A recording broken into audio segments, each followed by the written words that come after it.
Welcome back to my channel. We have a huge update from Bernie Sanders regarding the $1,000 stimulus check for seniors. Now, before we jump into it, do me a huge favor, hit like, hit subscribe, and share this channel with anyone who you think might find this helpful. As always, please subscribe to my second channel. The best way you can support my work is by subscribing to my second channel, and the link to that is going to be in the comments of this video. Well, let's jump right into it, folks. Bernie Sanders is trying to include a $1,000 stimulus check for seniors in the stimulus package. This is something we've known about for a couple of months, and this isn't something that's kind of a crazy idea. President Biden himself has acknowledged it, and he said they're trying to include it in the package, but it might be as low as $800. And then some rumors have even come out saying that it might be taken out completely and put in the next stimulus package. Now, in this video, we're going to have a huge update from Bernie Sanders. It is a message that he is giving not only to the American people, but to Congress as well. That in a time when millionaires and billionaires are getting trillions in tax cuts, billion-dollar corporations are making record profits, and the American people are recovering from a pandemic, an economic and health crisis, and now we have record-high inflation. We need to include stimulus checks. We need to include Medicare expansions for seniors. We need to include a reduction in prescription costs. All of these things which will benefit seniors directly. Now, he's also going to talk about kind of the monthly stimulus checks for families, other things as well, but he's going to focus a lot on seniors. So let me know your thoughts in the comments, guys. Do you agree with Bernie Sanders? It's going to be maybe a 5 to 10 minute clip, but listen to what he has to say, guys. It's really, really important that we keep this message alive and share this video with anyone else who you can, because the more we share these things, the louder our voice gets and the more Congress and President Biden has to listen. So let's take a look, see what Bernie Sanders had to say, and let me know your thoughts in the comments below. They tell us that we just don't have enough money to expand Medicare, to cover dental care for seniors, to cover hearing aids, to cover eyeglasses. We just don't have enough money to do what every other major country on earth does, and that is guaranteed paid family and medical leave. At a time when hundreds of thousands of bright young people are unable to afford a higher education and millions are struggling with student debt, my colleagues tell us that we just don't have enough money to provide 2 years of free tuition at community colleges. When we have over 500,000 Americans sleeping out on the streets, including a few blocks away from the nation's capital, we just don't have enough money to build the low-income and affordable housing this country needs. And at a time when the scientists are telling us that we face an existential threat in terms of climate change, we are told that we just don't have enough money to transform our energy system away from fossil fuel and create a planet that will be healthy and habitable for our kids and future generations. Just don't have enough money. Yet today, the U.S. Senate will begin consideration of an annual defense budget that costs $778 billion. $778 billion for 1 year. And that is $37 billion more than President Trump's last defense budget, and $25 billion more than what President Biden requested.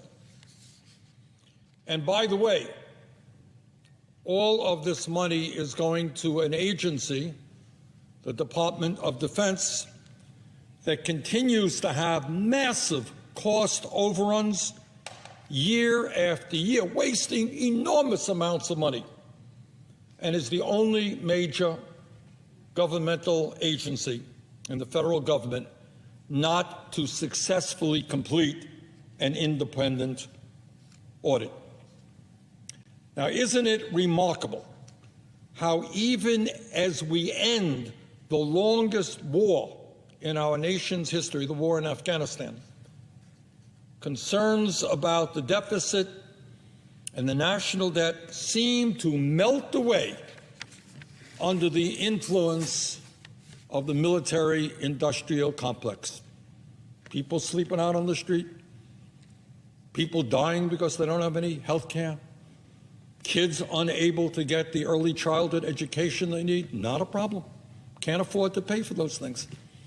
But somehow when it comes to the defense budget and the needs of the military-industrial complex, we just cannot give them enough money.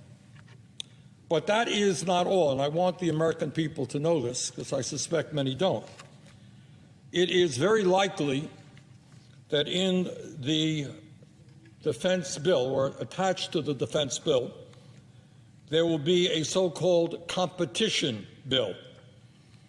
And this bill is a $250 billion bill that includes $52 billion in straight corporate welfare with no strings attached for a handful of extremely profitable microchip companies.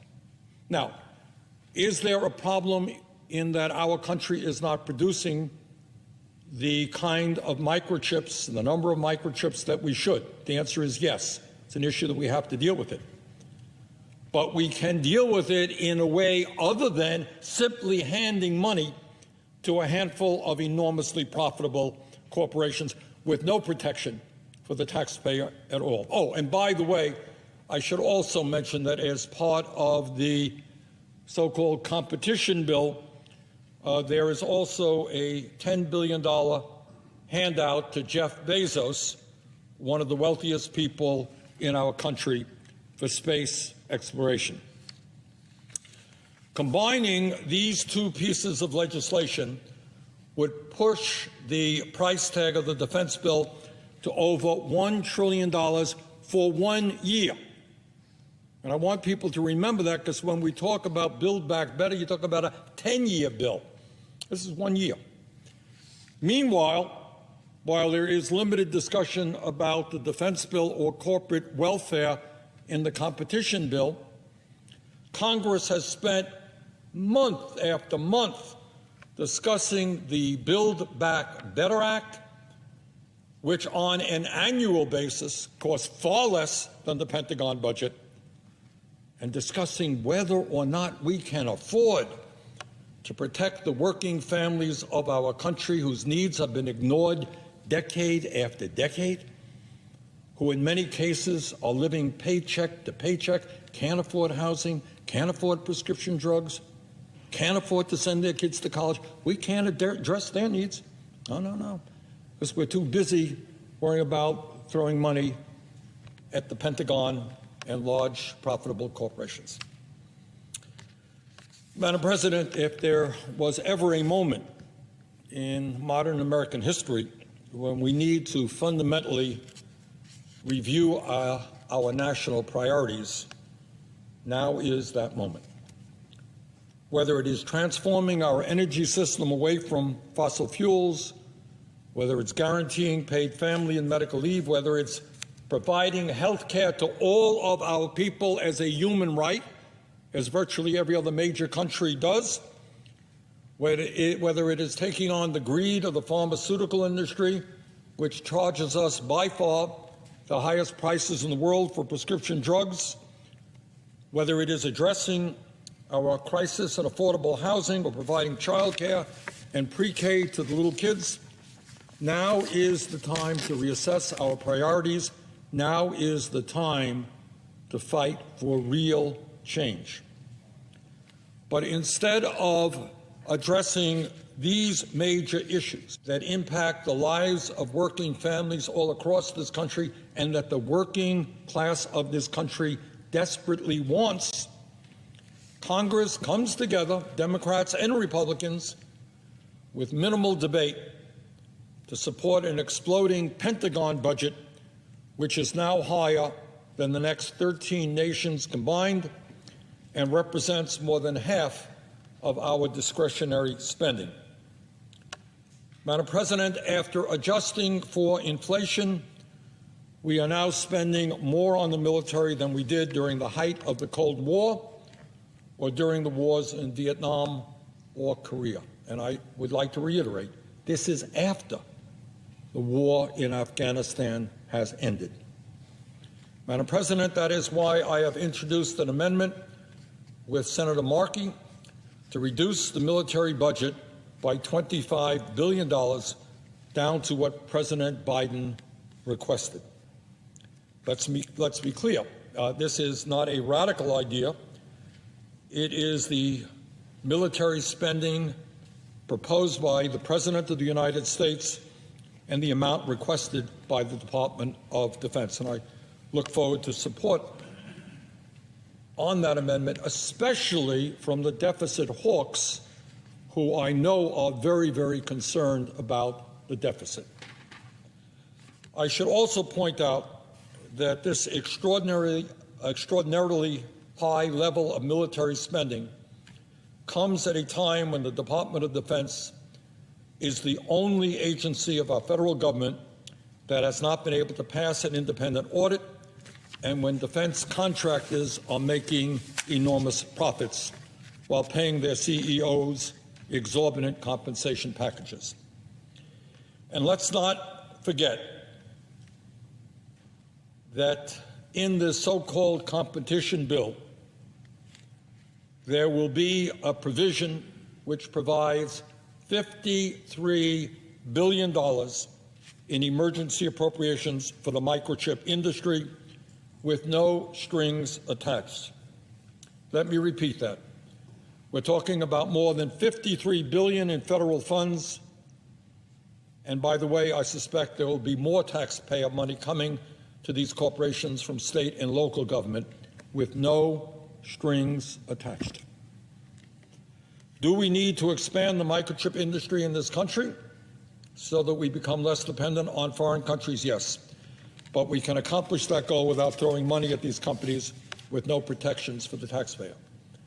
In total, my guess is that five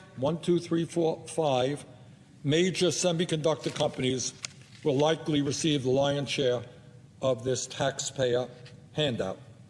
Those companies are Intel, Texas Instruments, Micron Technology, Analog Devices, and NVIDIA. I should also point out that these five companies made nearly $35 billion in profits last year combined and spent more than $18 billion buying back their own stock.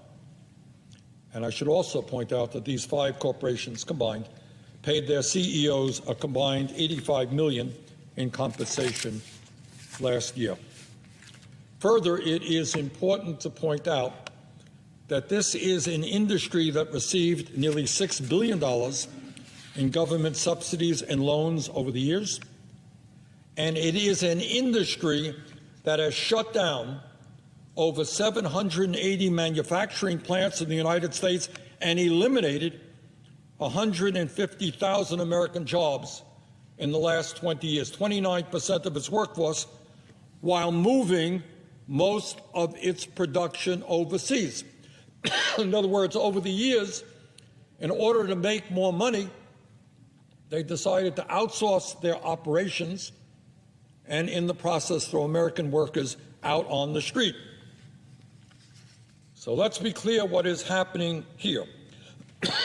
In order to make more profits, these companies took good government money and then offshored good American jobs. Now, for that bad behavior, these same companies are being rewarded with some $53 billion in no-strings corporate welfare to undo the damage that they did. That may make sense to somebody, not to me.